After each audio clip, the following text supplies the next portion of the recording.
Great. Excellent. All right, we are officially recording. So it is my pleasure to welcome you today to the Democracy Conversations Project, or DCP as we call it. This is a new initiative to explore civic life and democracy in New Jersey by convening discussions among community members. For this series, New Jersey Council for the Humanities has partnered with 8 of New Jersey's excellent community colleges, each of which have discussed a topic of importance to all New Jerseyans as we think about civic life here in the Garden State and beyond, of course. We're eager to explore not only our present circumstances, but how the past has led us to where we are today, and also how we together can create the communities we wish to see in the future. The Democracy Conversations Project is part of the Why It Matters Civic and Electoral Participation initiative, which is administered by the Federation of State Humanities Councils and funded by the Andrew W. Mellon Foundation. We are the New Jersey Council for the Humanities, a state partner of the National Endowment for the Humanities, And I would also like to thank the New Jersey Council County Colleges for their support of this program. The program is closed captioned. In fact, apologies, I need to start the closed captioning. Okay.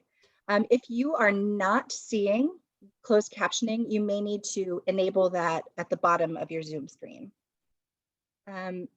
If you wish to ask a question or make a comment during the program, please go ahead and use Zoom's chat feature. We're going to start off with a few short presentations, and then we're going to get to a bigger discussion.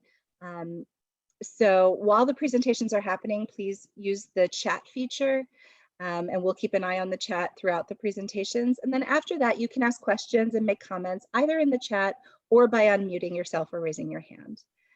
So more about that soon. Additionally, the New Jersey Council for the Humanities is live tweeting this event. We encourage you to follow us on Twitter. And if you are tweeting, to use the hashtag #DemocracyNJCH. We are, as I mentioned, thrilled to partner with County College of Morris for this program, promoting the understanding and value of democracy in 2021. I am delighted to introduce our moderator for today's program. Dr. Matthew Jones is an associate professor and chair of the Department of Communication at County College of Morris. Without further ado, Matt, I'm going to turn the Zoom screen over to you to get our discussion started. Thank you. All right, welcome everybody to the Democracy Conversation. I hope you're excited to be here today. I want to introduce to you 3 of my esteemed colleagues, Dr. Candace Halo from the Department of History and Political Science, Professor David Pallant from the Department of Communication, and Dr. Mark Uffelman from the Department of English and Philosophy. And we're going to proceed in that order. Please save your questions for afterward, but obviously you can, as Gigi recommended, you can use the chat feature to put things in as they occur to you, and we'll get to everyone after the presentation. So Dr. Halo, would you take it away for us? Sure. Just want to make sure everybody can see this. Yes? Yes. Okay, yes. Good. Just one more thing that I need. Okay.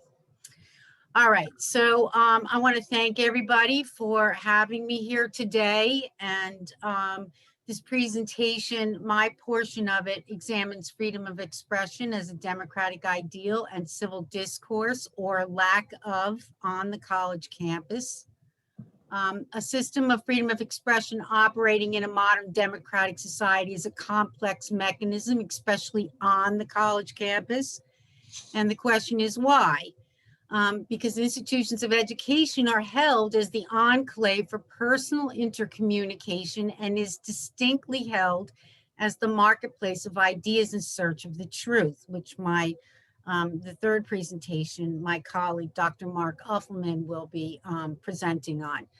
What is the impact of freedom of speech on civil discourse? Respectively, is revitalization and education about civil discourse a solution to the primary problems associated with freedom of speech in the United States? Those are just some of the questions we explore. So on slide 1, before we explore the freedom of speech, the effect of the information revolution, and explore what truth is, we have to define what civil discourse is, and I'm sure my colleagues will also define it. But for right now, here is a working definition. Okay, civil discourse means a robust, honest, constructive dialogue and deliberation that seeks to advance the public interest. Critical aspect of the dialogue is the exercise of patience, integrity, humility, and mutual respect, especially for those who we disagree with. Okay, and then on slide 2, what I have for you, so that you don't think that it's just the position of the panelists here today, I found Justice Sotomayor and Justice Neil Gorsuch, 2 justices of the current U.S. Supreme Court who often do not agree with one another, giving a panel discussion about civil discourse in the context that it is a national security imperative. And I think you'll find it interesting. It's short. And I will play, make sure you can hear it, please. The importance of Can everybody hear that? education and engagement at this moment in America. This is the scariest of times and the most exciting of times. I see the civil discourse as having many benefits. It's getting people engaged who otherwise haven't been. We had one of the highest turnouts in voting the last election. Yet at the same time, we see some of the cracks in our system. We have a great deal of partisan, very heated debate going on. And that's not necessarily a bad thing, but it can turn into an awful thing, into something that destroys the fabric of our community if we don't learn how to talk to each other, how to discuss things with each other, and how to change things in a positive rather than in a negative way. And that's what civic participation is about. That's what civic education is about. It's about teaching people about our institutions, about their importance, their strengths, and their fragility, and engaging people in being active participants in change with knowledge and with passion, but without hatred. And I say that because too much of our conversation in our nation is centered on the negative and too little on the positive of what we share in common. And so for me, this issue of civics is so critically important in this time in our history.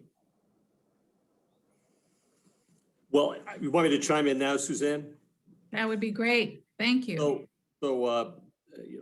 Sonia and I care deeply about this issue, and we talk, both of us, a lot about it. And we do, I think, because we share a common conviction. And I don't want to speak for you, Sonia, but I think on this one, we probably agree that you have to ask yourself, how can it— We don't agree that often on things, so this not is— on other things, but I wanted to end it there because if you know anything about the U.S. Supreme Court, these 2 justices do not agree on many, many things, okay? And so I wanted to, I thought my colleagues would be really interested in this because it does speak to what we are trying to do at CCM, and it also speaks to the problem, and it also speaks to how important this is, okay? Not just here at the community college level, all right? My portion of this excuse me, my portion of this deals with freedom of speech, and it has to do with the case of freedom of speech and civil discourse on the college campus. And in my view, there are more, but there are 3 primary problems associated with the First Amendment and freedom of speech on the college campus. The college campus is a microcosm of what is going on in America at large. Okay, so the first problem is speech and the harm principle. The second is the tension between the freedom of expression principle and other democratic principles. And the third, of course, is the decline of civil discourse. Each one of these primary problems, okay, I'm just going to talk a little bit about them because for the sake of time. All right. And I have a video for each one, a snippet, so that you can see what I'm talking about. John Stuart Mill is the English philosopher on liberty. If we had more time, I would go into his philosophy. But the bottom line here is about what is harm and how it relates to freedom of speech. Okay. Mill believed that there was such a thing as legitimate harm and illegitimate harm. And so how do we as a society define harm? And for this little snippet here that I'm doing, does hate speech, for example, cause harm? On this slide, I would really want everybody to pay attention also to the idea that freedom of speech is not just words. And you will see what I mean when I play, and I hemmed back and forth about whether to play this or not. So I hope everybody appreciates what I'm trying to do here. You know, speaking of comedies, in the film Selma, last weekend, we saw the commemoration of the 50th anniversary of the march in Selma. It's an incredibly inspiring reminder of the lengths that people had to go to during the civil rights movement, from Selma to the lunch counter Greensboro sit-ins to the interstate bus freedom riders. But I believe it was Isaac Newton who once said, "For every bus bending the arc of the moral universe towards justice, there's another bus coming in the opposite direction, trying really hard to bend that mother back." The bus packed with SAE fraternity members.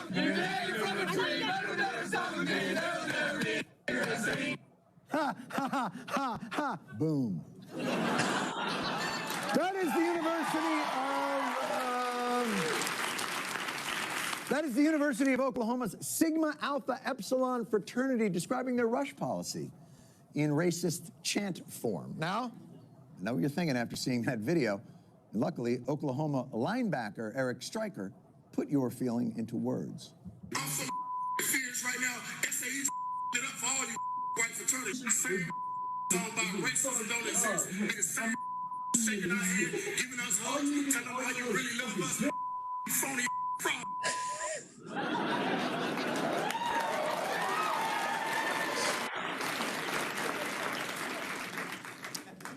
I felt that. Okay, so this is an example of speech on a college campus, and it speaks to the issue of harm and the harm principle. Okay, that's problem number one. Problem number two is just because free speech is involved doesn't necessarily mean that it should win out. There are other values and liberties that compete with one another in America, okay? And so you have the tension between two valued democratic principles, freedom of expression and inclusion, meaning equality on the college campus, all right? And so in this small video, you will see also what's Yale going University, on here. A faculty member is yelled at by students. It is not about creating an intellectual space. It is not. Do you understand that? It's about creating a home here. The reason? His wife, also a Yale instructor, had suggested students should be free to wear any Halloween costume they choose, even if slightly offensive. A month later, the teacher resigns. Get this reporter out of here. At the University of Missouri, Don't push me, man. Don't push me. students and faculty try to stop a student reporter from covering their protest. This is the First Amendment that protects your right to stand here, protects mine. And at the University of California at Berkeley, when conservative commentator Ben Shapiro showed up to speak, there were multiple arrests, the school on virtual lockdown, and more than $500,000 was spent on security. Even comedian Bill Maher faced student calls to cancel his Berkeley commencement address, in part because he'd made jokes about Islam. Whoever told you you only had to hear what didn't upset you?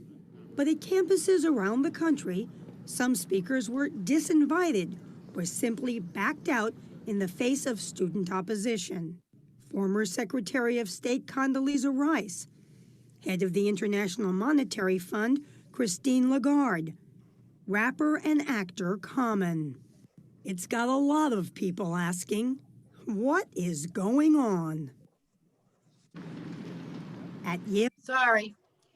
I'm going to conclude the presentation with problem 3. We come full circle to the decline of civil discourse. And these are some of the perceptions, and I'm fully willing to share and cite the sources with anybody who wishes to look at this.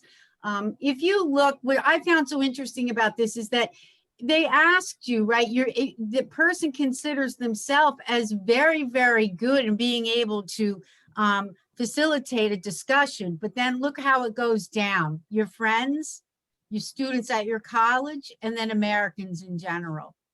Okay, and so the decline of civil discourse, it's evident.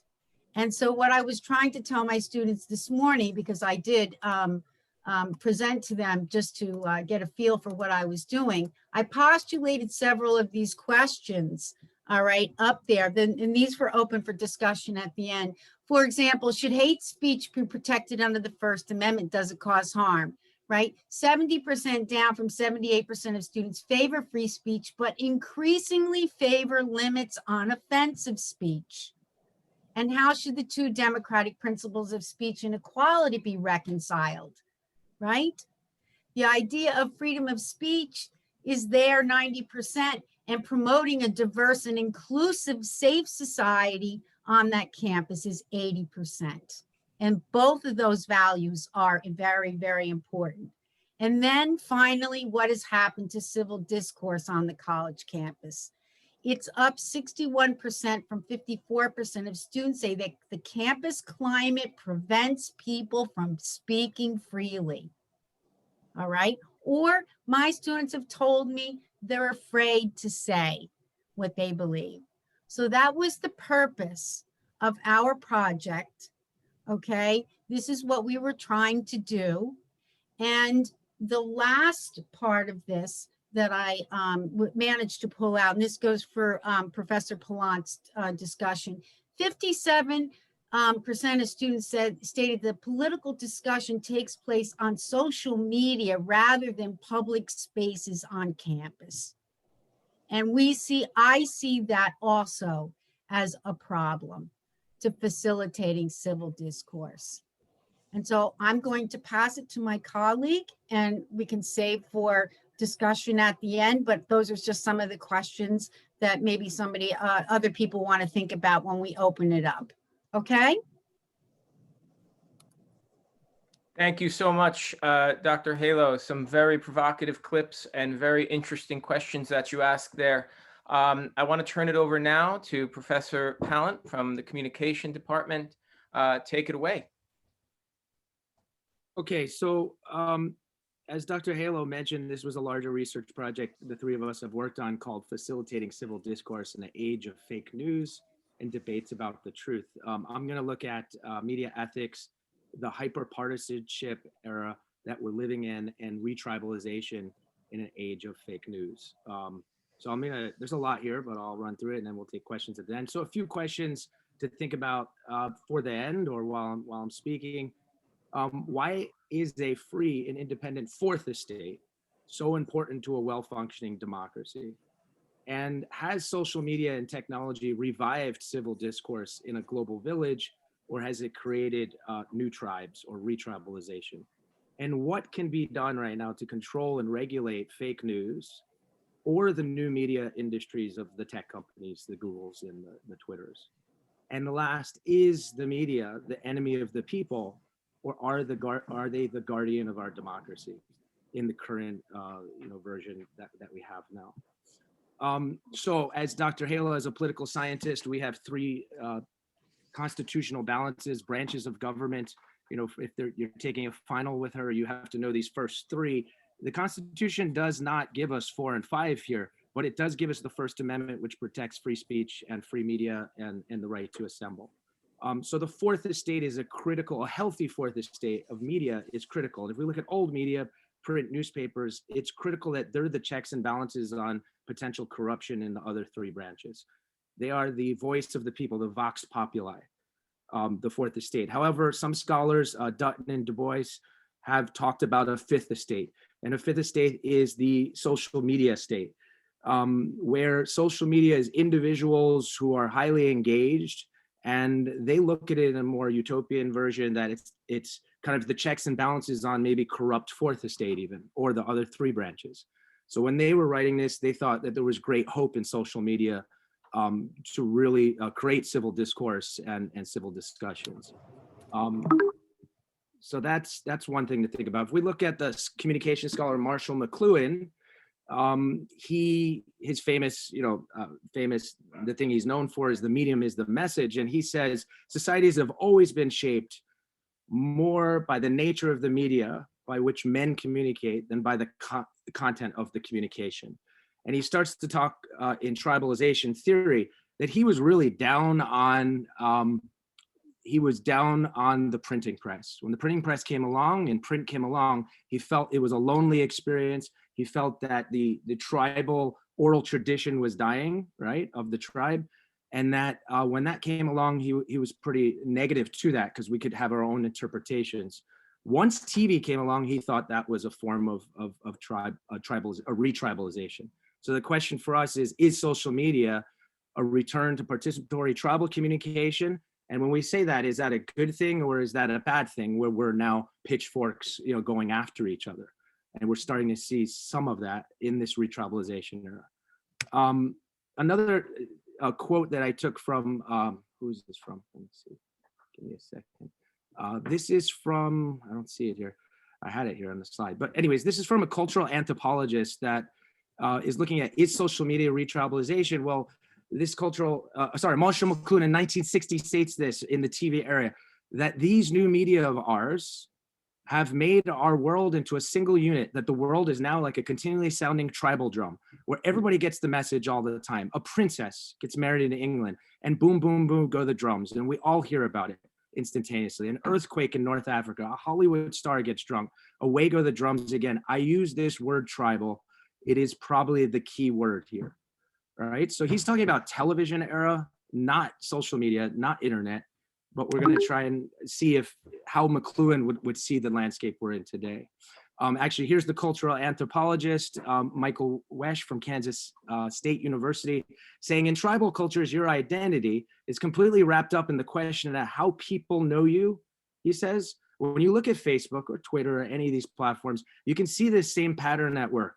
People projecting their identities by demonstrating their relationships to each other. You define yourselves on these platforms in terms of who your friends are.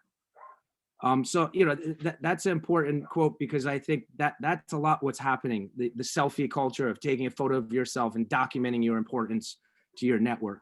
And we're starting to see that identity is linked to political ideology too, and hyper-partisanship online.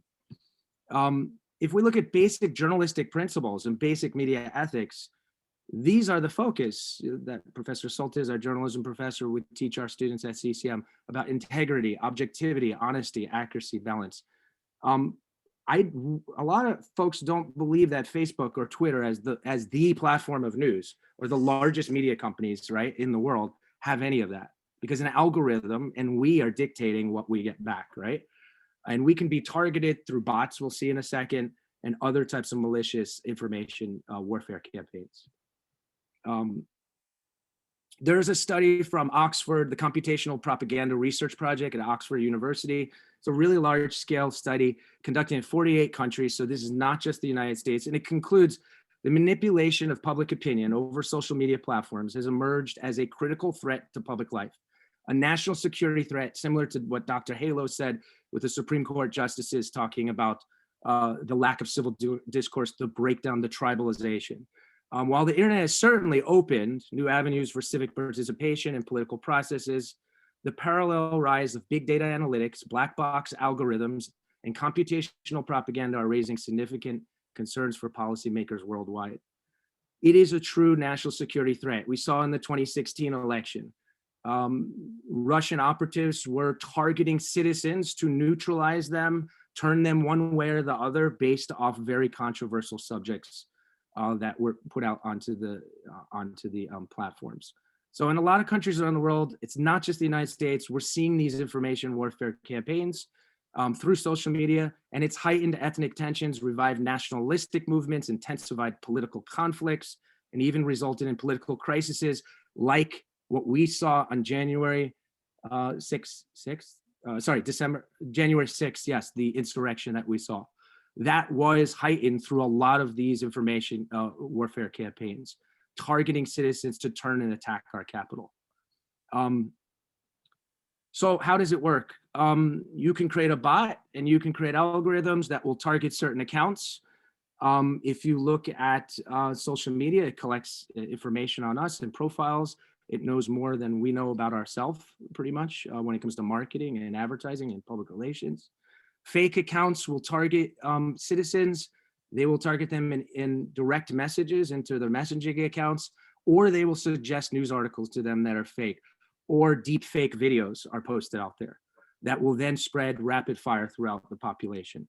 We know that in the Midwest, I believe it was Michigan, in the 2016 election, it was a 50,000 person difference, but they were targeting millions for months leading up to that to neutralize, let's say, Clinton's supporters. Doesn't mean they turn into Trump supporters, but it keeps them home. So you can suppress the vote by these types of informational warfare campaigns. So you got bots, you got trolls, right? You got millions of fake social media accounts, even on our political campaigns. You see, you sow divisions amongst Americans. We turn ourselves on each other. I see this in my local town where there's a forum and there's 5 different versions of the forum now. There's the no censorship forum and the no censorship 2.0 forum and the Democratic no censorship forum and the Republican no censorship. So there's 6 different forums because no one feels that their voice is being heard or they're being shoved out of or blocked from these different forums in a local town like this. And it's really uncivil. You have grown adults attacking other citizens in my town. And they're not anonymous. They have their names sometimes, right? But they're acting like my 6-year-old pretty much. So how do we spot fake news, right? Or information warfare campaign? Well, we have to always, from a media literacy perspective, consider the source. Where did it come from? We have to consider and read below, right, the headline. And I'm going to show you some examples of this in a minute. We have to check the author and the publisher or producer or the funder. We have to check the date and the time, right? Make sure that's accurate. Is it a joke? Is it satire or parody? Is an Onion article that you're forwarding on to a colleague that you thought was real, but it wasn't? We've all made this mistake, right? Ask the experts, the communication scholars, the media literacy scholars, the political scientists, the librarians. My wife is a librarian. They do a lot of media literacy now with young children in schools. Check your biases. Are you biased? Are you caught in a loop, information loop, a filter bubble, as Eli Pariser talked about in his TED Talk? Are you caught in this filter bubble where you get no new information? And I'm going to just show you some of the other things that I think Dr. Renee Hobbs, who I went to a conference up in University of Rhode Island. She's the main scholar on media literacy, and she's worked for the State Department and the Pentagon. And I think this is an important kind of summary.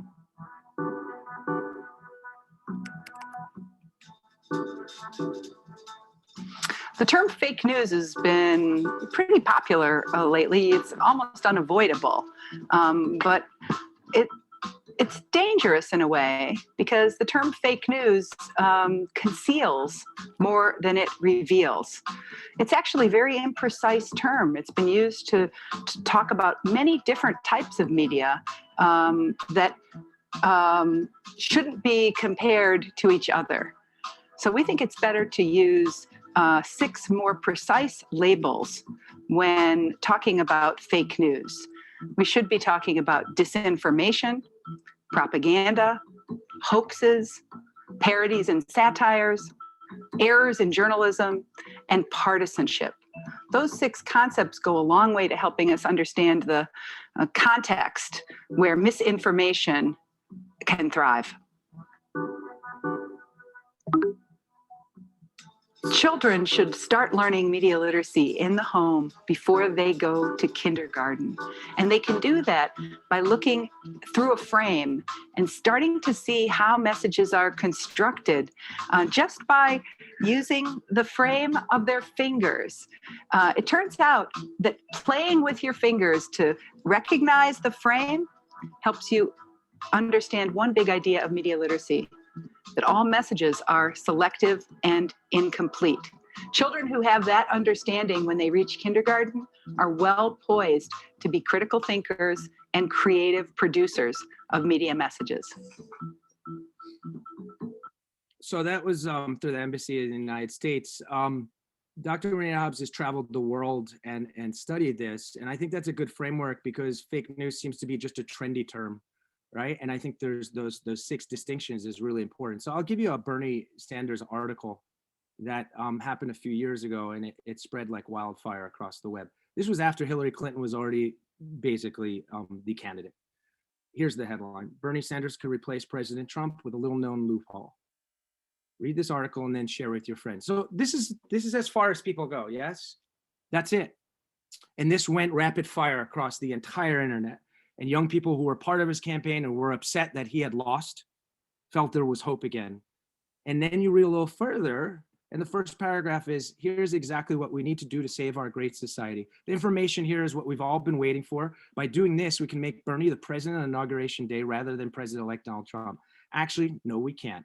There's no loophole that allows a random person to assume the office of president. That's pretty basic common sense, right? So, but who reads past a headline, an image, especially if you're already a supporter? So this went across the web, and one was headline news, right? And was trending at that point, that Bernie still had hope, right? But this was kind of a social experiment that I think HuffPost did, and they wanted to see how far it went. But that's not malicious, but there's also malicious examples of this, right?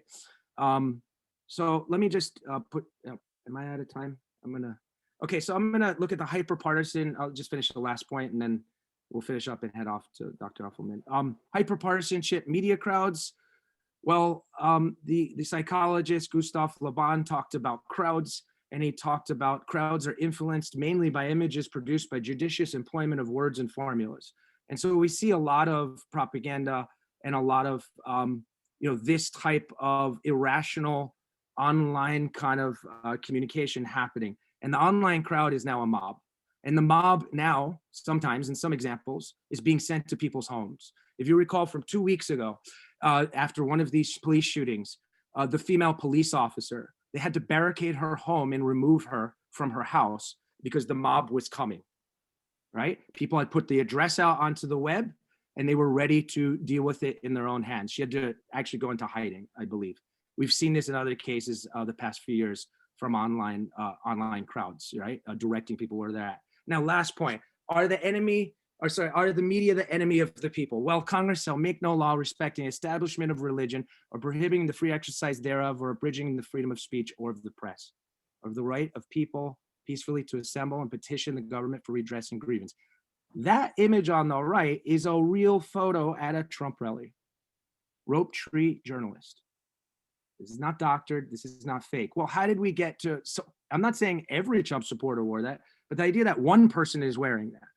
Well, it started with rhetoric. The rhetoric was, the enemy of you is information, right? When you say the enemy of the people is the media, the way I see it, it is information is your enemy.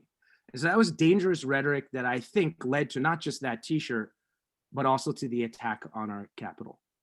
That was history making, a sad day in American history, where we were trying to reverse the results of an election through a violent mob. Okay, I'm done.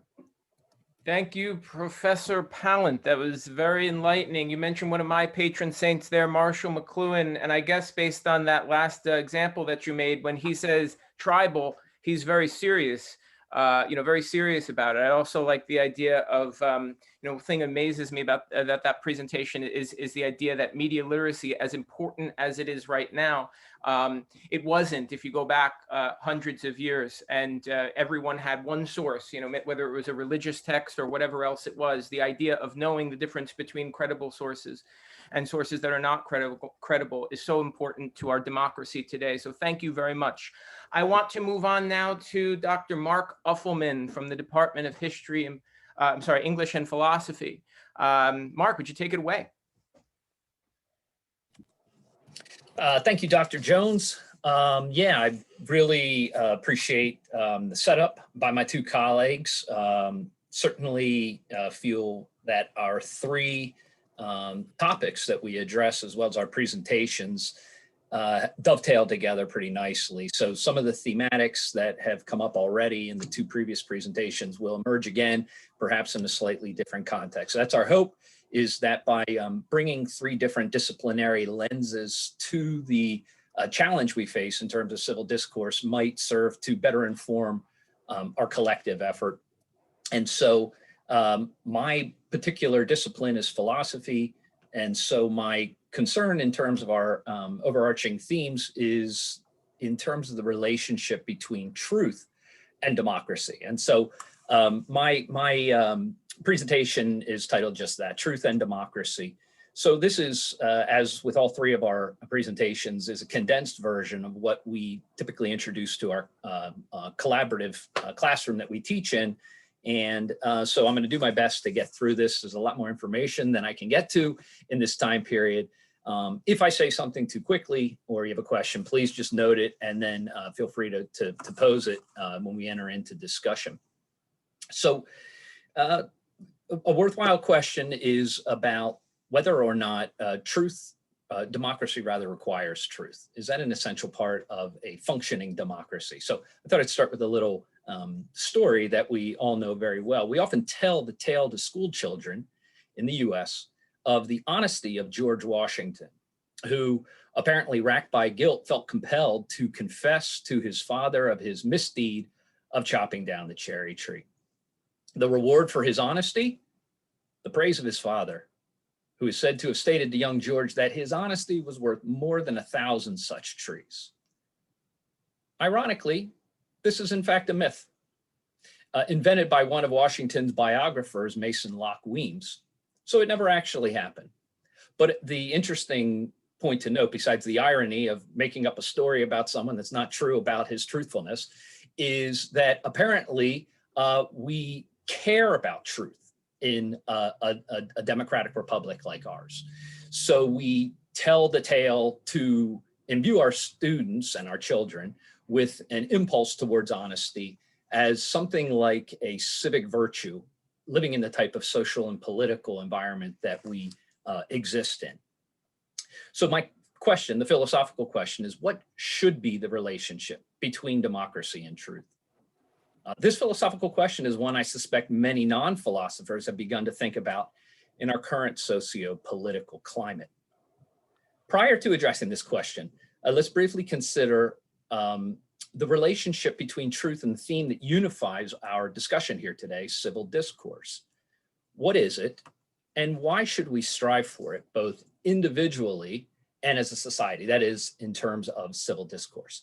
So I will share my screen here, and let me just pull up this slide. So one way we can define civil discourse is as a verbal exchange of ideas, especially conversation among ordinary citizens about their concerns with respect for one another and human dignity. I think this definition is in lockstep with the working definition that Dr. Halo presented in her presentation. So that's a kind of overarching way of thinking about it. More specifically, we can draw from American University's project on civil discourse, in which they describe and distinguish civil discourse from what is not civil discourse, essentially. So we can see here, civil discourse is truthful. Notice, this is not doctored, this is the order in which the characteristics are presented through American University's project on civil discourse. First, truthful. 2, productive. 3, audience-based. It's about listening and talking. And it is each speaker's own responsibility. And so I'll conclude by speaking to the potential civic virtues that we might develop as individuals, and also how we might collectively as a society respond to the caustic environment and the corrosion of civil discourse in our society. So with the proliferation of opinions, coupled with the speed and access of the digital age, this has made it more difficult to keep our conversation civil in America today, from shouting matches to opinionated blogs to rhetoric-filled political debate. We're confronted every day with uncivil conversation. So one of the virtues of citizens living in a democracy then is truthfulness in our civil discourse. How should we, rather, if one of the virtues is truthfulness, how should we view the current socio-political environment? Are we in a new quote unquote post-truth era, or has the relationship between democracy and truth always been a strained one? I'm constantly revisiting this question and, quite frankly, revising my response to it. Some claim, for example, that we do live in a post-truth society. It was, in fact, in 2016, Oxford Dictionary's word of the year. Post-truth, we can define as relating to circumstances in which objective facts are less influential in shaping public opinion than emotional appeals. I connect this with an idea that I'll just call truth emotivism. The idea that what makes something true is the way I feel about the statement. I think we see a prevalence of this nowadays, and it's potentially problematic. Hasn't the battle of ideas always characterized political debate? Philosopher A.C. Grayling argues that there has been a significant shift beyond the boundaries of election spinning into something he now regards as fundamentally different. He places his argument into a historical context, saying the international landscape is more like the volatile, intolerant era before World War II. He's quoted as saying there are some really uncomfortable parallels with the 1930s. These guys have realized you don't need facts. You just lie. In a news article titled "How Hitler Pioneered Fake News," the historian Tim Snyder writes, in Mein Kampf, Hitler would take these points on the Jewish question a step further.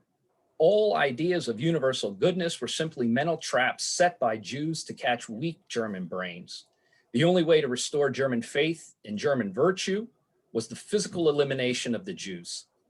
The same held for ideas of universally accessible truth.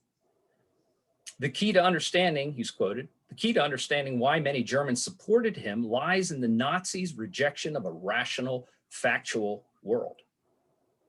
If this is correct, then we have much to learn from that historical lesson.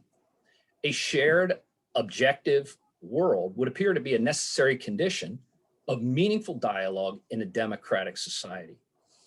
This then appears to require a common objective standard of truth. What counts as a true statement? So in philosophy, we not only consider what statements are true or false, but even more centrally, what is truth itself? How do statements become true, or what determines the truth of a statement? It's unclear how people living in different realities can be expected to understand and communicate meaningfully with one another. Belief in such a reality may indeed, and that's a philosophical conviction, may indeed be a precondition for meaningful democratic exchange and civil discourse. The alternative is that we just shout at each other without any meaningful exchange of ideas. So do we live in a post-truth world? Well, some say we do not. For example, we find Simon Blackburn arguing that the very ruffling of feathers are getting upset about this notion of post-truth. Its buzz as the word of the year in 2016, he argues, actually is indicative of our attitude towards truth, that it does in fact matter to us. The fact that some public figures have played fast and loose with the truth and our reaction to it is in fact a reflection of our commitment to objective truth. A philosopher, in an article titled "A Philosopher of Truth Says We're Not Living in a Post-Truth World After All," writes, the fact that so many people are upset at the lies shows that we still value and recognize the truth. In the same article, Simon Blackburn is quoted as saying, at the moment enough people are aghast, and precisely because they expect people to be truthful about what they said. In other words, he goes on, the distress over post-truth discourse is in itself an indication that truth lives on. So I have seen in previous presentations a lot of talk about postmodernism bearing the responsibility for this corrosion of an objective standard of truth and the tendency towards relativism that it has imbued. So let's see if we can define postmodernism. Postmodernism, which is notoriously a difficult concept to define, but I'm going to take a stab at it. Postmodernism is critique of the idea of the autonomous individual of the Enlightenment and the authority of reason and the natural sciences.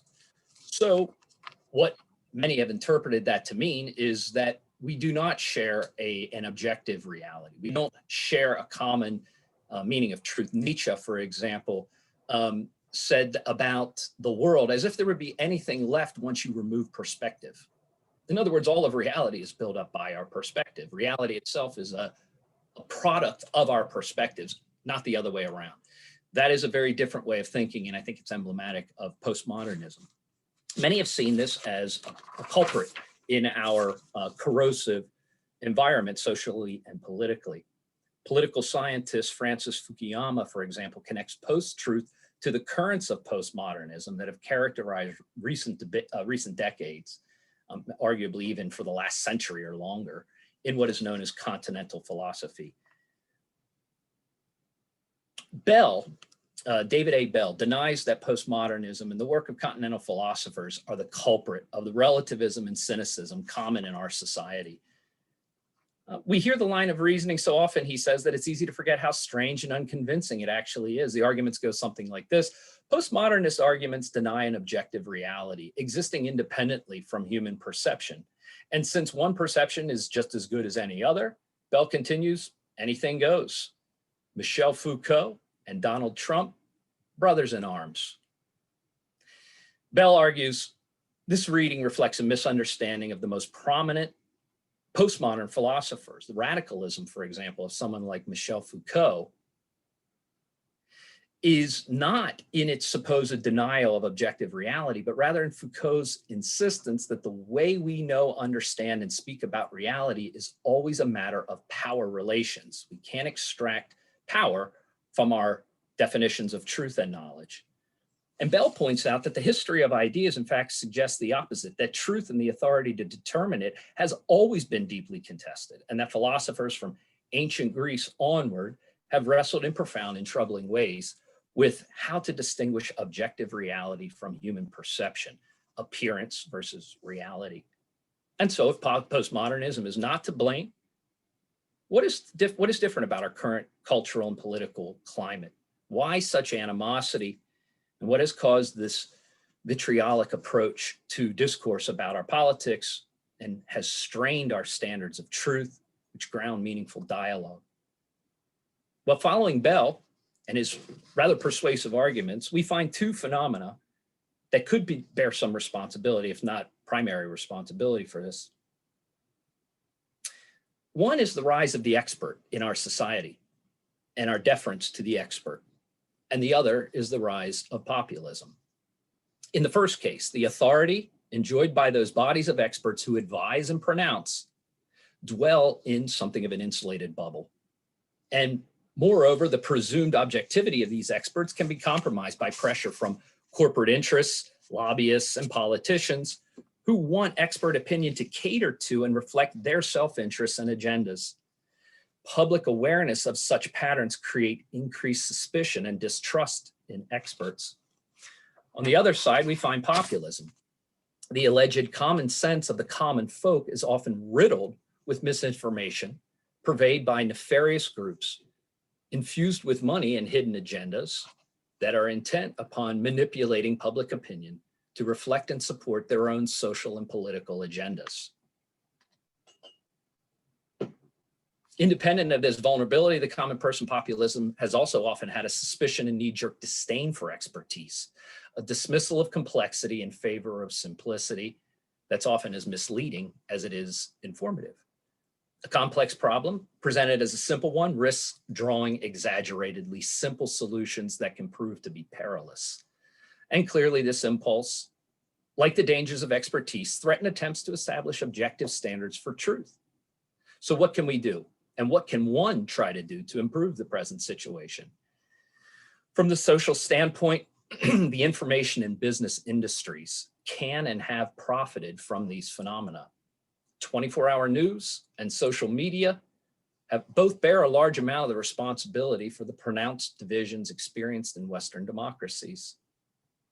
Bell points to Rosenfield's work to elucidate the present situation. In short, the ability of democratic societies to maintain common authoritative sources of truth in the face of reactionary demagogues and media provocateurs has drastically withered, producing vastly destabilizing consequences. If we let money drive every dimension of our public lives and dominate the elements of society that generate our public truths, we're at the mercy of powerful financial interests with private rather than public welfare as its central concern. Subduing such unfettered financial interests is fraught with dangers, but political action and government regulation are the sole means by which these wild economic forces can be tamed, at least to a degree. And yet this comes with its own dangers. As Bell points out, the line between enhanced rules and regulations for communication and the abridgment of free speech can all too easily be transgressed, especially when the power to regulate falls into the wrong hands. So Bell offers us a solution. In the end, the most effective way to address the problem is to restrain the economic power of the companies and interests that profit most directly from populist attacks on epistemological authority. So what can we do as individuals? When we are evaluating sources of information, this is one way to evaluate the trustworthiness of a source of information that we encounter. Determine their inclination to subject their views to critical testing. Are they open to examination of the grounds by which they make the assertion? And so I'm going to jump through this just because we're at the end, but what I have here in this slide is individually a call for each of us to develop what might be called deliberative virtues in a democratic society. Deliberative virtues are justified character goals of citizens in a democracy because here, as Cheryl Missack and Robert Talese argue, on the whole, these virtues tend to produce answers that are correct. And so as individuals in a grassroots kind of way, this is probably our greatest potential strength in terms of breaking through the uncivil discourse that we find. Here is a list of some deliberative virtues that they proffer as possible ways of developing our civic character: wit, friendliness, empathy, charity. Charity in the sense of interpreting something in its best possible light before we jump to reject it. Temperance, regulation, right? Moderation, self-control. Courage, a willingness to allow our beliefs to be subjected to critical examination. Oftentimes that's very daunting for people. Sincerity, right? Non-nefarious, non-clandestine agendas, but speaking honestly. And humility, a recognition that we all have limits on our potential to know the truth about politics or anything else. So I close with this quote from William James. James says that the community stagnates without the impulse of the individual, and that impulse dies away without the sympathy of the community. Thank you. That is a very powerful quote, Mark, and thank you very much for a great presentation. At this point, I want to, if you could just, I guess, close the presentation so we can get everybody back up on the screen. Absolutely. And this is the fun part, guys. So anybody who wishes to exercise their democratic muscles and jump in there, as we said, we will moderate. I will moderate both chat and audio. So if you have something to say, I do encourage you, if you wish, to jump in and speak. I see that there's a hand up from Professor John Soltis. John, what do you have to say? Hi, thank you very much, Matt, and all the presenters. I did put this in the chat as well. I just wanted to add maybe a line or two. So it was in reference to Dave, your presentation, and the worry that I have that right now Google and Facebook, because of the Communications Decency Act, largely does not put out their own content because they don't want to be liable for it. They do mess around with the algorithms and essentially act as a container of others' content. But one wonders if they start to put out their own news, if they start to hire their own journalists and, essentially compete with the New York Times and others. I wonder if you have a thought about whether you believe that we're headed in that direction, or is that too potentially litigious for them, that they might actually then be answerable for that content? The problem is in the new media companies, not just Google, but Twitter, all that. There's no regulation on them, right? So, I mean, it's not like radio, TV, or print. The illegal targeting the Russians did in our election was against FCC rules if it was radio or TV. But, right, Facebook collect money in Russian money and targeted fake attacks, right? So I think you're asking, could they do it or do they want to do it, John? Or what's the liability to them? I mean, of course, they would be the biggest media company in the world if they did that, but nothing's going to restrict them from doing that, right? I don't see how the government, the problem, I think there should be some regulation, and there's none right now. There's zero regulation on these tech companies. The reason that they deplatformed Donald Trump, because they wanted to, they wanted to deplatform after violence happened, right?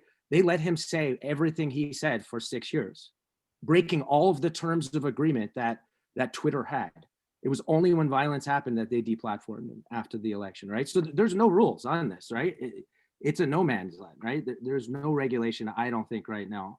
So if they got it, it would be dangerous. Yeah. Dave, can I add to that? I can add from the political perspective on that. Google, Facebook, many of those companies had lobbied Congress, and they are classified as disseminators of information, meaning that they are just a holding platform.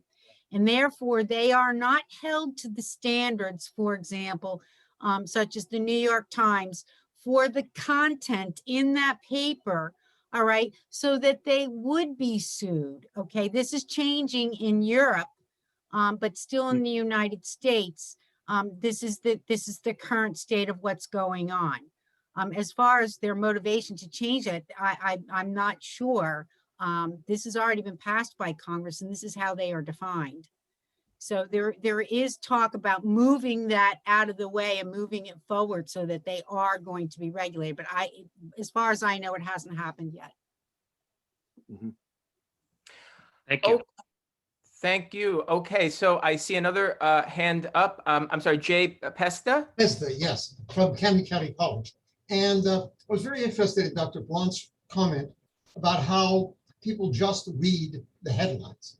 And the reason I try to watch both MSNBC, Fox, and CNN. But recently, Tucker Carlson was making a point contributing to the idea that somehow President Biden is facing advanced senility. And here he showed this scene of President Biden in the forum, the World Forum recently. And Biden was wearing a mask, and none of the other participants wore a mask. And so Carlson suggested that Biden was deluded in thinking that somehow he could acquire COVID through the wires. Now, then Biden actually showed the press secretary, President's press secretary, answering this question. Why was he wearing a mask? And she pointed out because he was in a room with 50 other people during the discussion, and he was wearing a mask not to protect himself against wire germs, but rather to protect the other people. But he ignored what she said and went on to reiterate the idea of why Biden was wearing the mask. And so the problem, of course, is, as Dr. Paul pointed out, that people just read the headlines or hear the comments. What can we do to get people to realize, as one of our former presidential candidates once pointed out, the devil is in the details? How do we get them to go beyond the headline or beyond the introductory comment? It's a good question. So you're doing the right habit as a good media literate citizen, right? Like myself, I watch Fox, I watch One America News, I watch, I watch all spectrum. But the problem is most people aren't going just to cable 24-hour news, right? They're getting most of their news in social media.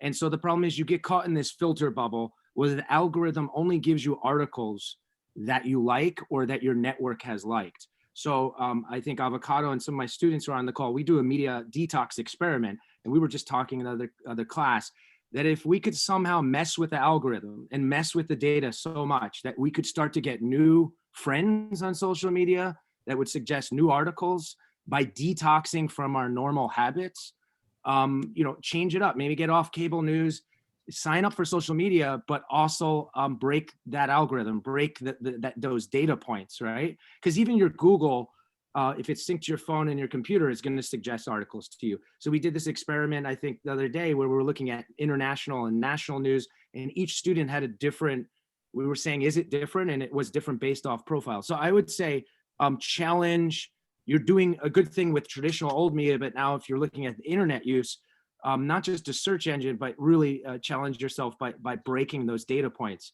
because it just spits back to you what you want to hear, really. And you don't even, and eventually you cut out friends that think different than you, right, from your network.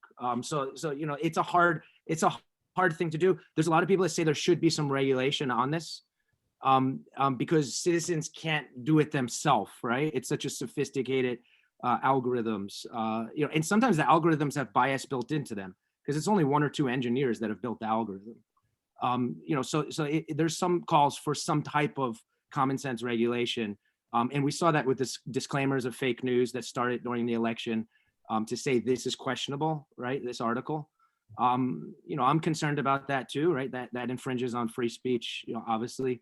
But I would say you're doing the right thing. Now go a step further and, even on your phone, right? Go to different apps, go to different resources. Yep. It's interesting. One other thing, if I can piggyback off of what Mr. Pezda just said, you're talking about the idea of masks, and I wonder how this connects to everyone's research here, maybe particularly yours, Dave. Is what we're seeing recently is this this idea of the politicization of everything. So the mask becomes a political symbol. COVID is politicized in a whole variety of different ways. And I wonder if you could chime in there on what you think is responsible for that. And this is anybody, obviously not just the two of you, but why is that? And what are the consequences for democracy there, where everything becomes a political symbol, and politics is no longer relegated to this sort of niche news stuff that you watch in the elections that we hold every so often. I suppose an engaged citizen should be always interested in politics on some level, but we're talking about something that's far beyond that. Am I mistaken? Should I? No, I don't think you're anybody. mistaken. For example, politicized again. There's a gym owner here in New Jersey, southern New Jersey, who is offering either free or reduced memberships to those people who will not take the vaccine. Actually, this is the public side was on the local news.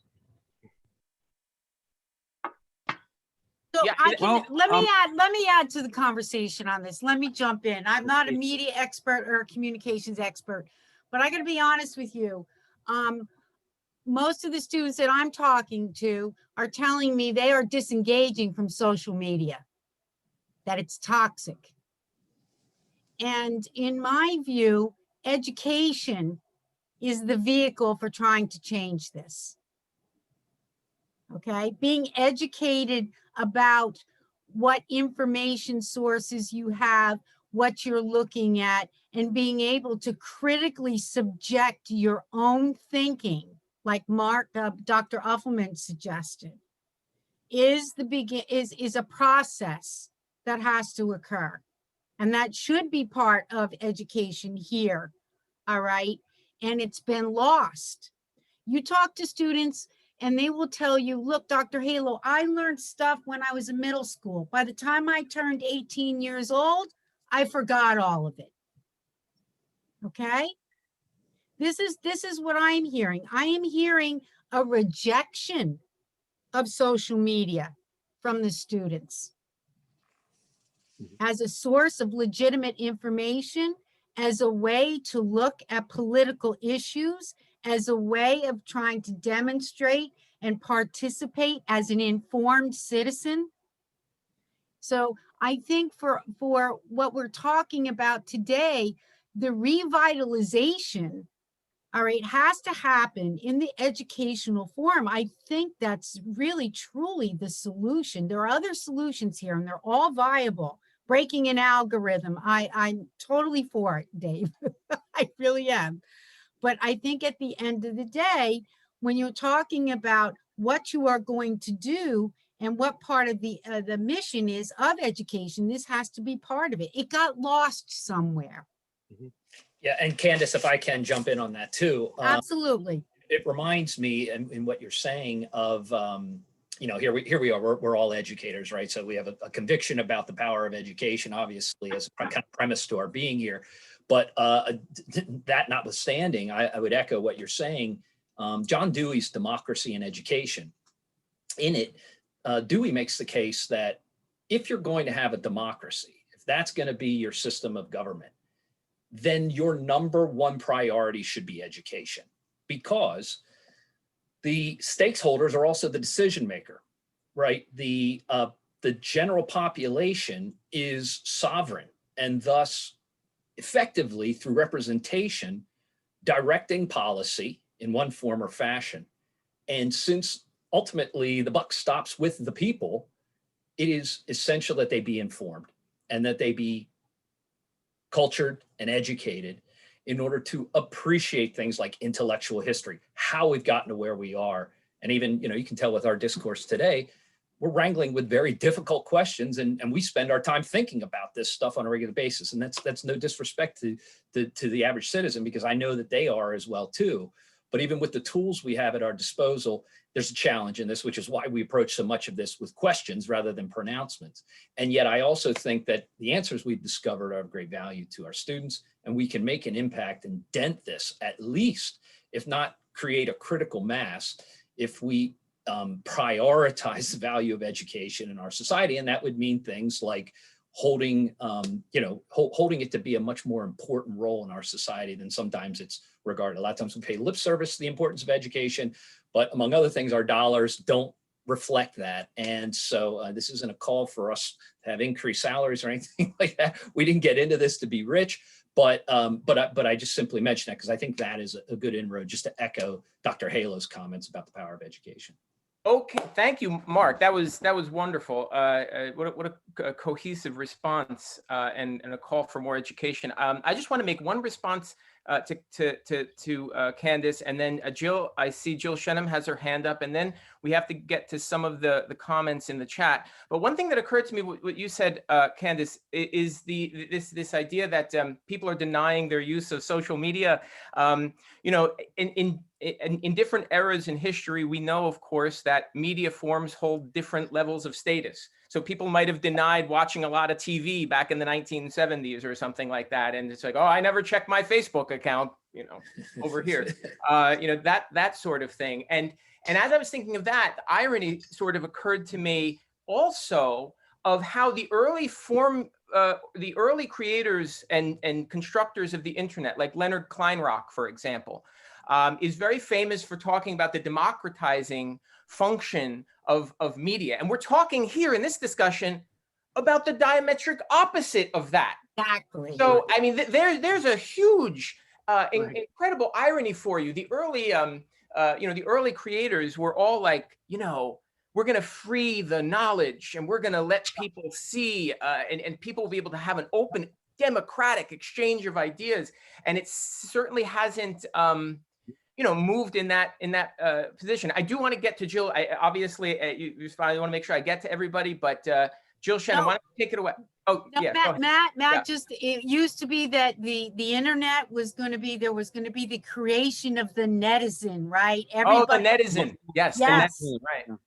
Yes. Yes, I remember that. That was on the cover of some years ago. But yes, But I think that, you know, what you're talking to us about is also something I want to address. I would not like to see us narrow our response to creating a vibrant public sphere with active democratic discourse to solely the institution of education.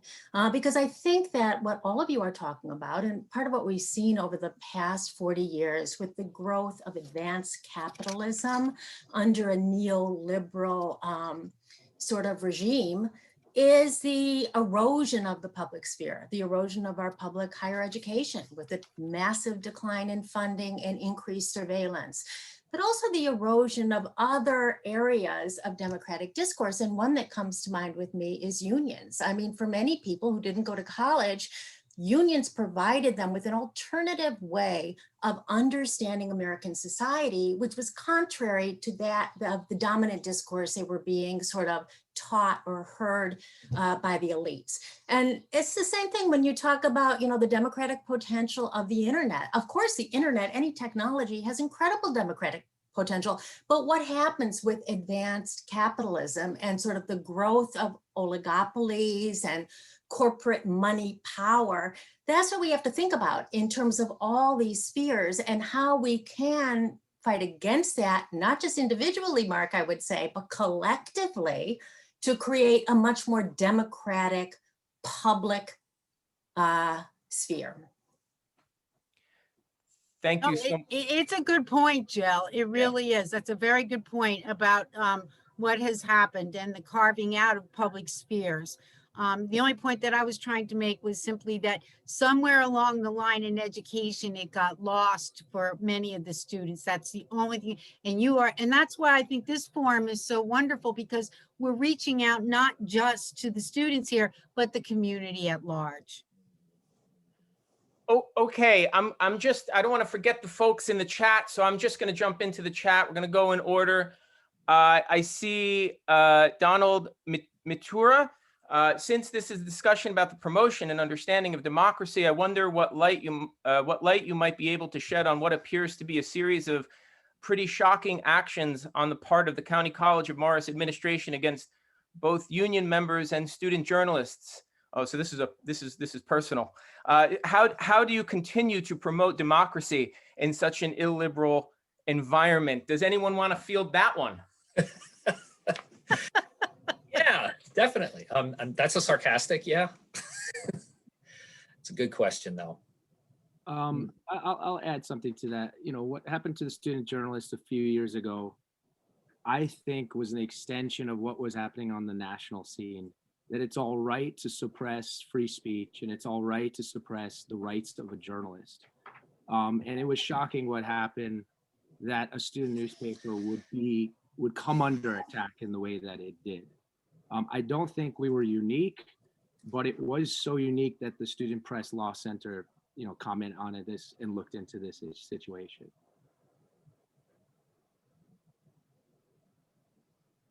Anybody else?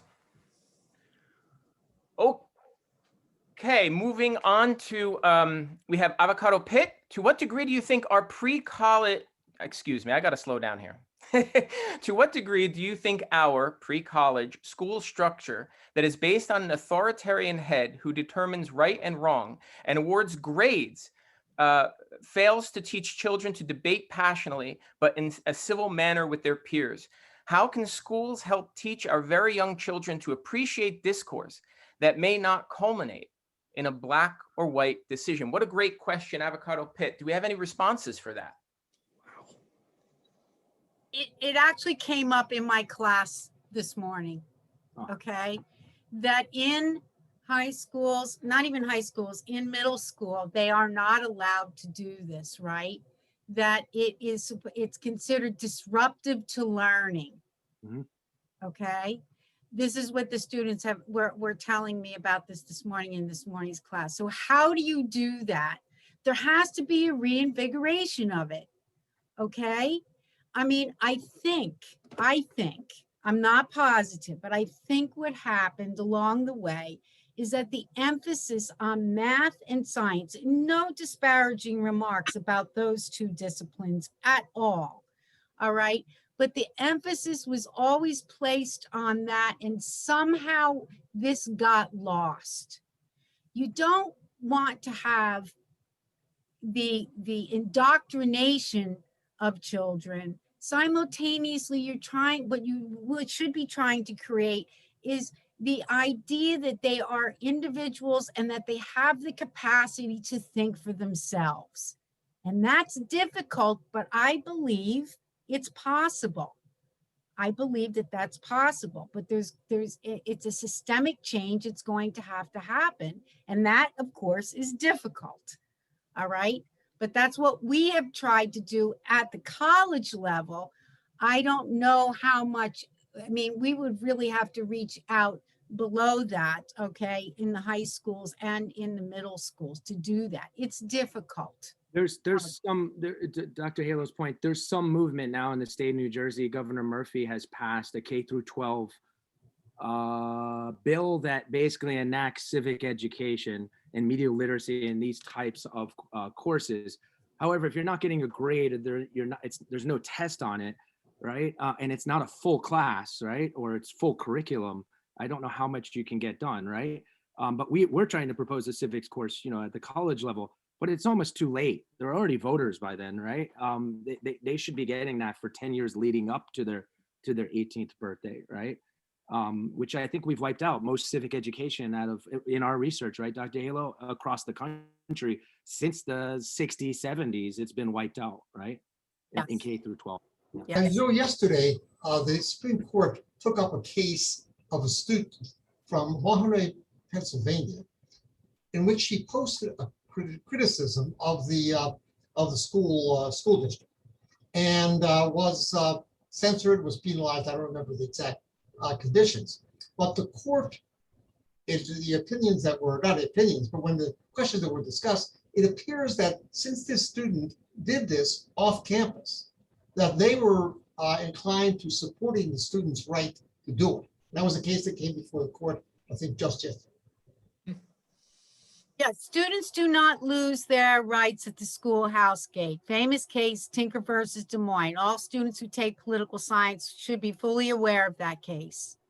Okay, this is an issue about what types of freedom of expression should be allowed in that environment, okay, that don't disrupt the learning capability, the learning environment that's necessary to maintain the school. In my view, some of the schools have gone too far. They have. And you will see the US Supreme Court in several other cases have tried to rein them back in. All right. And I'm sure that there will be more cases in the future as the advent of information technology develops even more. Whether we understand whether those the consequences of that information technology are negative or positive. Right? We're still feeling that. We're still trying to tease out the results of that as it has evolved. Okay, I want to make sure that we get to everyone's, we hear everyone's voice today. We have two very specific questions from Seth Barden, one for Professor Halo and one for Professor Pallant.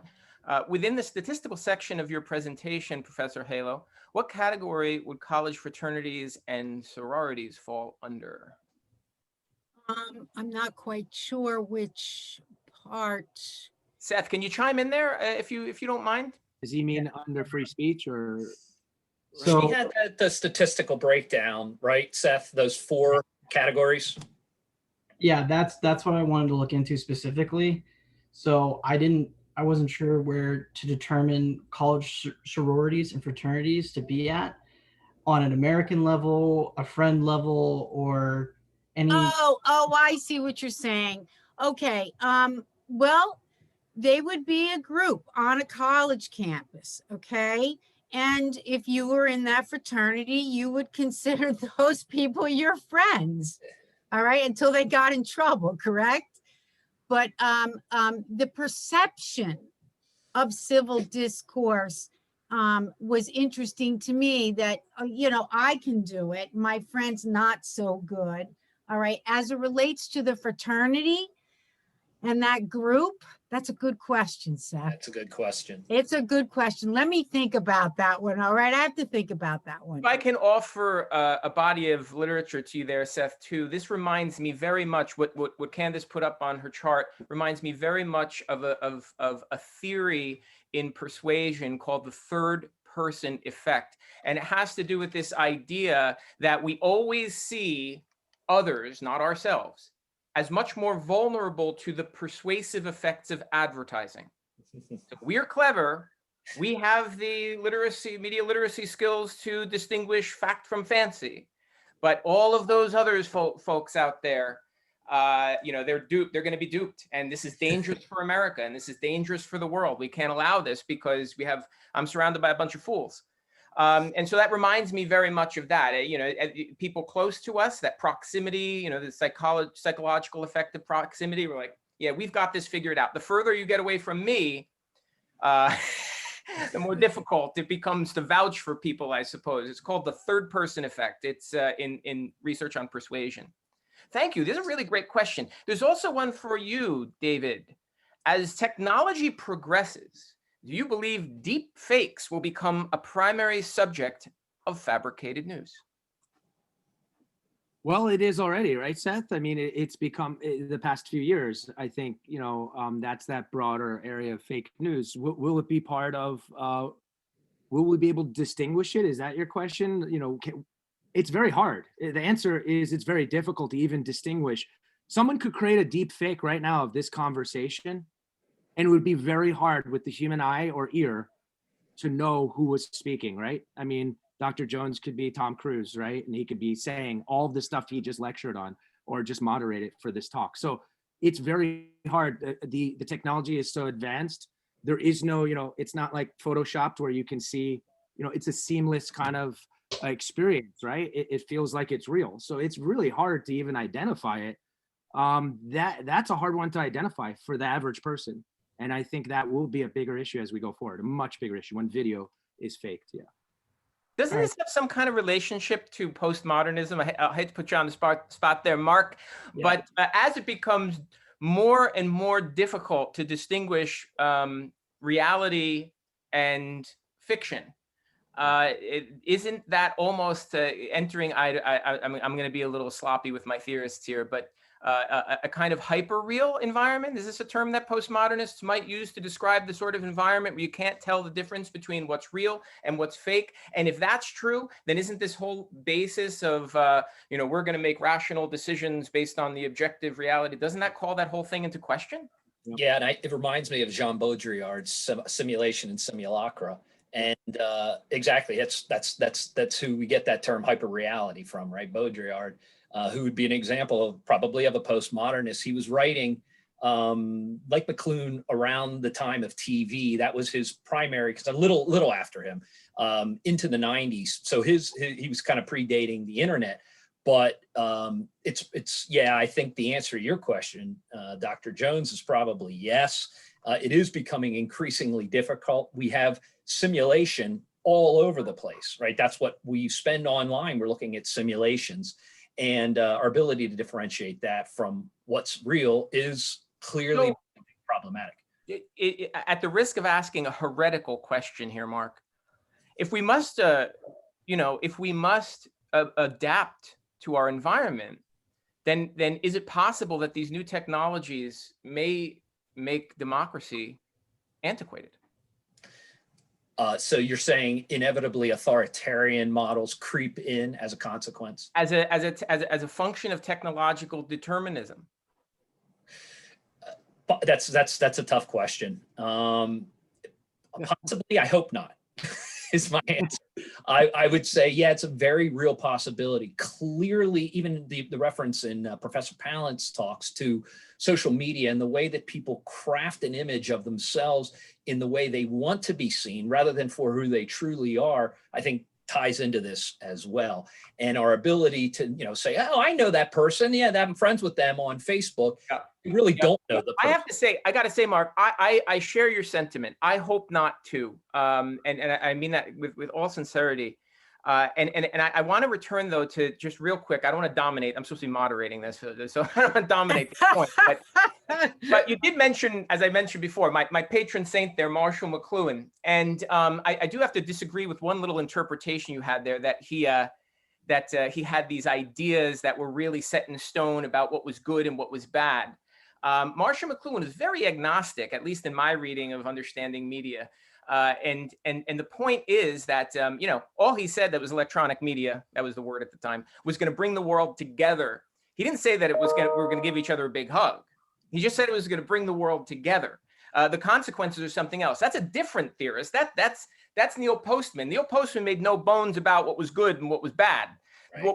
The world is going to hell in a handbasket. TV is the reason for it. And then when you learned about the internet, then, forget about it. So I wonder, to turn this into something as a serious question that hopefully will spur some more engagement here. I wonder then if we shouldn't be less afraid to take judgmental stances on new media. I realize that's fraught with all kinds of problems here, but isn't that really at the heart of media literacy? But media literacy scholars like Dr. Hobbs, they don't go that far. They always treat new media as an inevitability. We must cope with it. Who are we in the face of the changing world? Why can't we take a hard stance, for example, like Neil Postman, and say, this is bad. This is not good for democracy. In the older periods, it might have been, it's not good for our children, so on and so forth. I think this is not good for democracy argument, built off the conversation we just had there with Mark, is probably the most compelling case that I've ever heard to start to think critically about the new media we adopt. I don't know what the solution to that is, of course. Well, Matt, it also requires ethics, right? Because that's really what you're doing. And I'm going to stop as soon as I say this sentence, just that we can differentiate between descriptive analysis and normative claims, right? So we can talk about what's happening, or we can say what we should do about it. And I tend to agree with you. Perhaps the grassroots is limited in our capacity to impact change. But as a collective and intelligent society, we should be able to respond to these with agency, right? To direct the course of things. I tend to be pragmatic, so I believe collectively we do have that power. That's just my particular view on that. Thank you, Mark. Unless there's any other comment on that, I want to continue along with our remarks in the chat. Olivia Reinebach, is it worth it to get involved in the comment sections on social media? This is a very good question. To defend your views, correct a point, ask a question. I am aware that social media comment sections are not a reliable source of information. However, it still seems to have a heavy influence on users. What a great question. Can somebody respond to that? That sounds like you, Dave, right? Well, I mean, yeah, naturally you would say it would be good to get involved, but if anybody has read these threads or these forums, it starts out all right, and then it turns into just the most type of personal attacks that now people are posting where your kid goes to school, right? Or where you live, or where your address is, and now there's a mob there, and that online mob turns, so it can be dangerous. It can actually be dangerous. It's not just all anonymous people sitting behind screens and chatting. Now, they're all adults most of the time. These aren't kids. They're acting like children, right?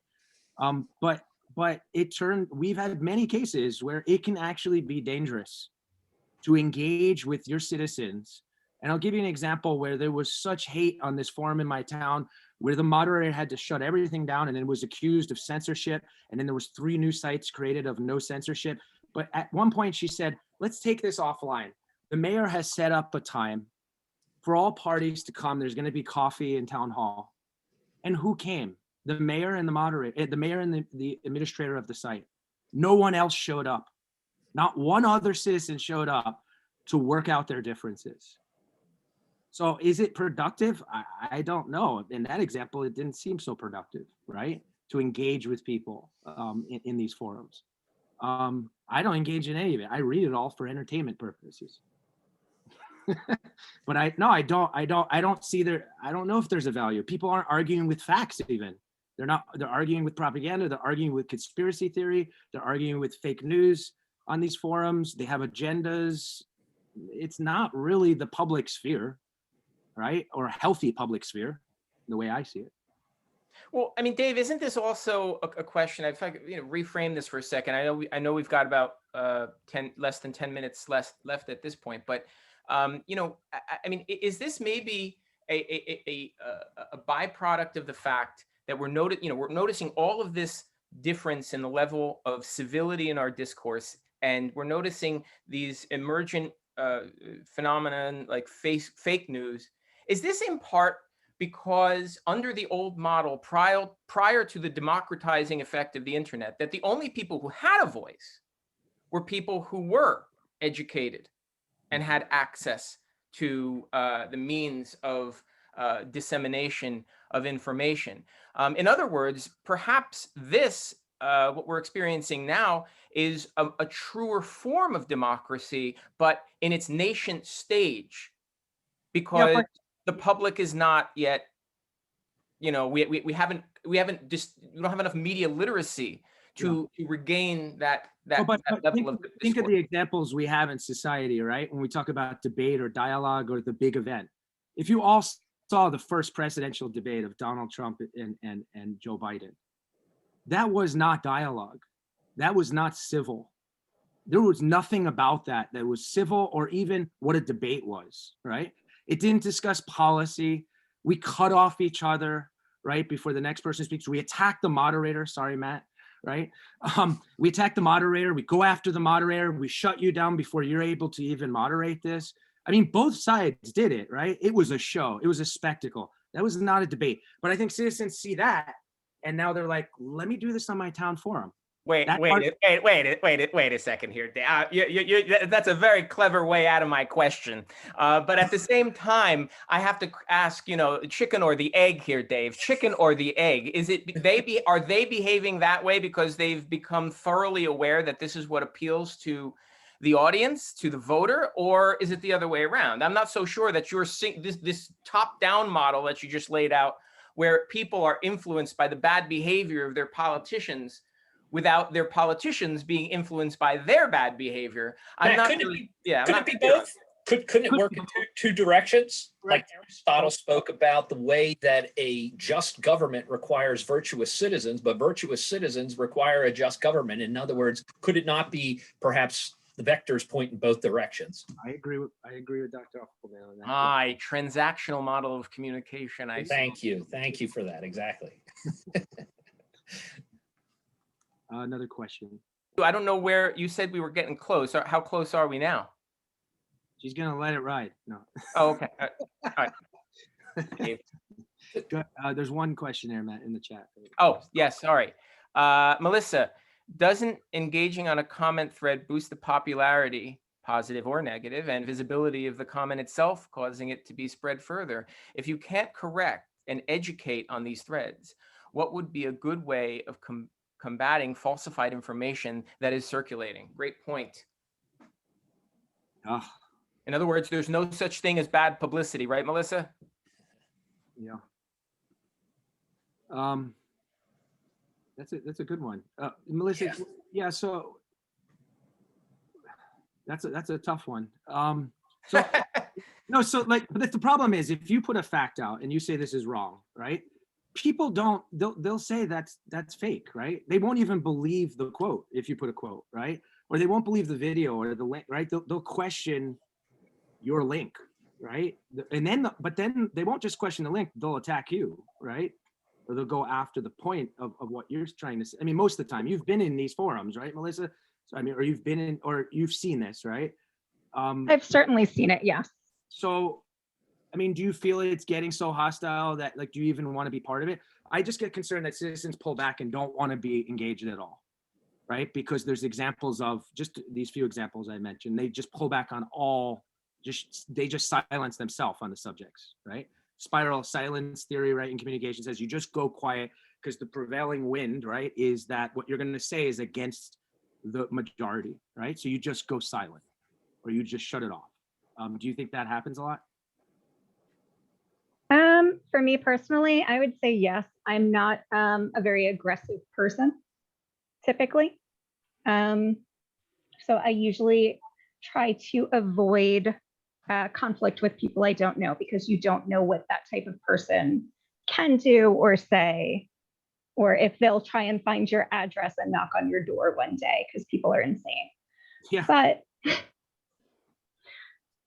I always wonder what a good way of combating it is, because obviously if you're responding on the thread, you're giving it more visibility. Everyone on your friends list or in your network is going to then see it. So you're basically spreading something by trying to speak negatively about it, or to try to inform others that it's false information. So is there a way that you think would be better to combat things like that? Like, for instance, an organization called Indivisible, they're a volunteer network organization, had this idea that to combat the information, the best way would be to create separate posts without referring to the original one with factual information in it. But you're not getting as much, I don't think you're getting as much of a signal boost as the negative ones would. Correct. Yeah. Just wondering how you feel. I follow what you're saying. So, I mean, naturally, what the forum moderator did in my town, like, I feel like there's value still to take it off this screen and come to a coffee shop and face to face actually talk to people. Because when you're behind the screen, when you're under a fake alias, right, which is happening, people, even though you said you're normally nice or you don't like confrontation, Melissa may like confrontation in an anonymous name. Well, that's the problem with anonymity, though, isn't it, Dave? I mean, and going back to Melissa's point, you know, that impulse that you shared there, I know exactly what you're talking about. I don't know this person. You know, I don't know what they're going to do to me. So if we saw them, if we knew that, if we had some kind of community context for this person, we would be a lot better off. And, you know, the idea that you mentioned, Melissa, about separate forums that don't refer back, that's a good way to get away from it, but it also isn't true discourse. It isn't a matter of exchange among equals and reconciling you know, opinions that are different, or not reconciling opinions that are different, but nonetheless engaging with each other. Correct. So what happened? And so now you lead back to my position about education, right, Melissa? Because you are a student of mine in my class, and we have discussions all the time. And for every class, and I'm going to say this glibly, okay? I remain delusionally optimistic that education is the answer, all right? Because every time I have a class of 28 and they talk to one another, then hopefully, Dave, they will go to the next coffee or town hall meeting. They will join the organization. They will engage, all right? And I think that to me would be the more positive and effective way of trying to solve this. Yeah. It is a problem. It very much is. So I'll end on that note, remaining delusionally optimistic. A great transition to the into the weeds discussion, where we can talk about real kind of actions that could take to reinvigorate civil discourse and civics. Yes, well, I mean, if I could just one more comment on Candace's point and Melissa's question is, you know, I mean, I remember the famous book on virtual reality that came out in 1990. I think his name was Robert Goldman, who was the author, and he points out that, excuse the language here, but he uses these words: every encounter in the virtual world, and this of course also includes the internet, is a menage. The idea is that you don't have two equal parties that are interacting with each other. You've got party A, party B, and the programmer who can manipulate all of that. So I do think it is a fun, I'm not suggesting, you know, like a lot of, we all destroy our computers and go into the, you know, rebuild society or something like that. But at the same time, I do think it's an important premise to any conversation about democracy, the role that, you know, media has, of course, and the potential ways that that can skew the conversation and undermine democracy itself. How are we doing on time, Gigi? We're a little over time. Oh, I'm sorry. I hate to end a conversation that's so compelling. It is. Well, that's the beauty of In the Weeds, right, Gigi? Exactly. We really are out of time, but this is not the last opportunity that we have to come together. There is a follow-up program that will be happening 1 week from today. I guess just shy of 1 week from today because it's at noon. But we're going to have this program that's called In the Weeds. And In the Weeds is designed to take the ideas that we discussed today and to brainstorm together how we begin to move from ideas into action. And there's a lot of ways, there's a million ways to move from ideas into action. It depends a lot on a lot of different things. So we'd love for you to join us and come back to this discussion if you can. It's going to take place on Thursday, May 6th. That's a week from today at noon. And we're actually going to be combining with another program that happened last night at, also hosted by County College of Morris, called Monuments and Memory. So we're taking these two ideas, two important ideas. We talked about like 100 different ideas in both programs. So we're taking many ideas related to democracy and civic discourse to In the Weeds next week. So mark your calendar, May 6th, Thursday, May 6th at noon. You're going to receive an email next week with the Zoom link and a reminder with the date and time and all that jazz. So definitely keep an eye out for that. So as we were talking, I was reminded of all the random things in this world. I was reminded of some legislation. The National Foundation on the Arts and Humanities Act of 1965 established the National Endowment for the Arts and the National Endowment for the Humanities. We at New Jersey Council are the state partner of the National Endowment for the Humanities. And I think about this quote all the time. One of the things that's in it, I'm going to read it so I get it right, says, democracy demands wisdom and vision in its citizens. It must therefore foster and support a form of education and access to the arts and the humanities designed to make people of all backgrounds and wherever located masters of their technology and not its unthinking servants. I feel like that's what you all are talking about. You just summarized our talk, I think. Right? I use that quote constantly when we talk about the value of the arts and the value of the humanities, the value of discourse, the value of education, the value of thinking in different ways, finding points where we intersect and figuring out where we don't, where we disagree. This has modeled outstanding discourse, I think, for all of us. I become so delighted when I see people getting those looks on their face like, oh, we're gonna get into it now. It's very exciting. I just love it. That's it's how I roll as exciting, well. right? It really is exciting. It's very exciting. So thank you to our marvelous panelists. Thank you to everybody in the audience, especially everybody who jumped in with your own comments and questions and thoughts. Really appreciate it. We have been recording today, and actually I'm going to stop recording now because we're pretty much done with our discussion. Yes.